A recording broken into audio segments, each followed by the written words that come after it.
A gente espera que o autista seja aquela pessoa extremamente fechada, seja extremamente, às vezes até grosso, porque isso é uma outra questão que aparece bastante, né? Quando pessoas neurotípicas, e aí pessoas, ou seja, estão fora do espectro autista, ou não tenham características atípicas de desenvolvimento. Quando pessoas neurotípicas lidam com pessoas autistas, por exemplo, geralmente a primeira interpretação é que, putz, essa pessoa é grossa. Pura e simplesmente porque geralmente pessoas autistas são muito diretas. Sim.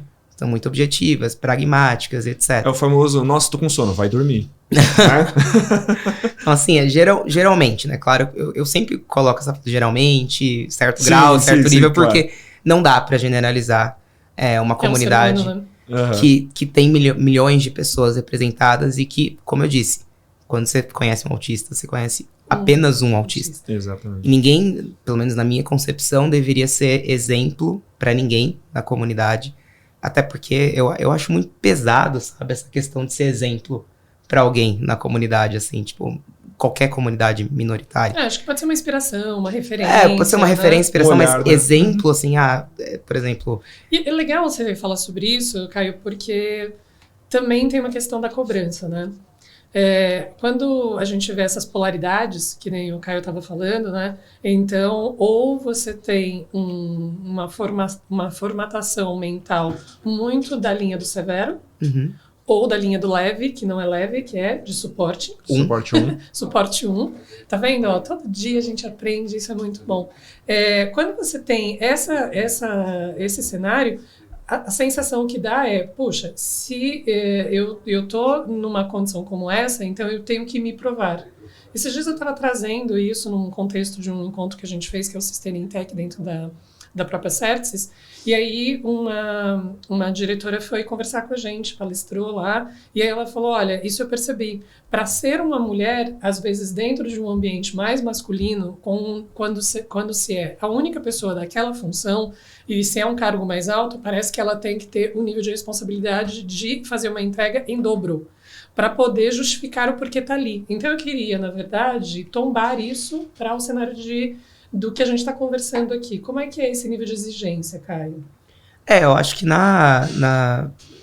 geralmente, né? Vamos lá, a gente parte do princípio, novamente, que se espera coisas das outras pessoas, né? A gente espera que as pessoas se comportem de determinada maneira, porque grande parte das pessoas se comportam dessa maneira, mas isso não quer dizer que todas as pessoas deveriam se comportar. Então a gente espera, né, do outro grandes coisas, principalmente quando a gente pega no ambiente corporativo.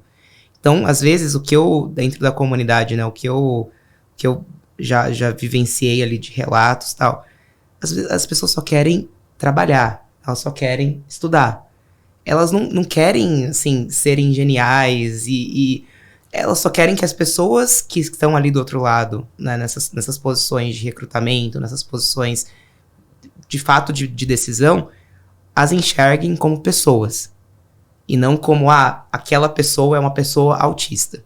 Então, nossa, eu espero que ela seja, né, aquela pessoa que vai precisar, vai dar trabalho.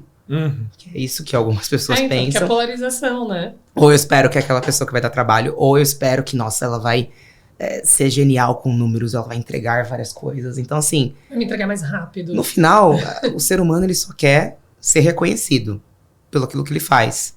Eu até estava comentando isso ontem com um amigo, assim. O trabalho, né, hoje em dia na nossa sociedade, por isso que eu bato muito nessa tecla, né? A TIP tem esse propósito de conectar, né, empresas com a comunidade, porque o trabalho faz parte da pessoa. Sim. A gente passa grande parte da nossa vida trabalhando. E uma parte importante do nosso dia. Exato. Vamos combinar que o trabalho, ele consome da gente talvez as horas mais ricas, né, de um dia. Então, por isso que eu acho que cada vez mais esse tema de como você se relaciona com o trabalho, o quanto de saúde mental você tem nesse ambiente, né, o quanto que você consegue ser produtivo, ele é importante.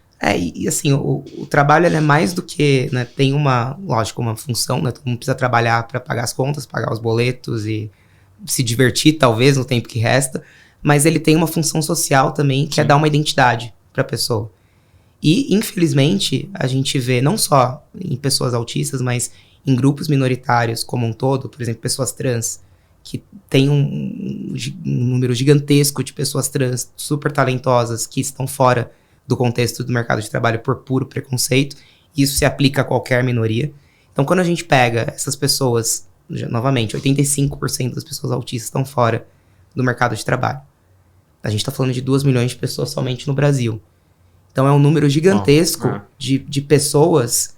Isso eu estou falando só do recorte do autismo, mas lembrando que pessoas autistas são pessoas com deficiência, legalmente, e apenas 1% das pessoas com deficiência estão empregadas.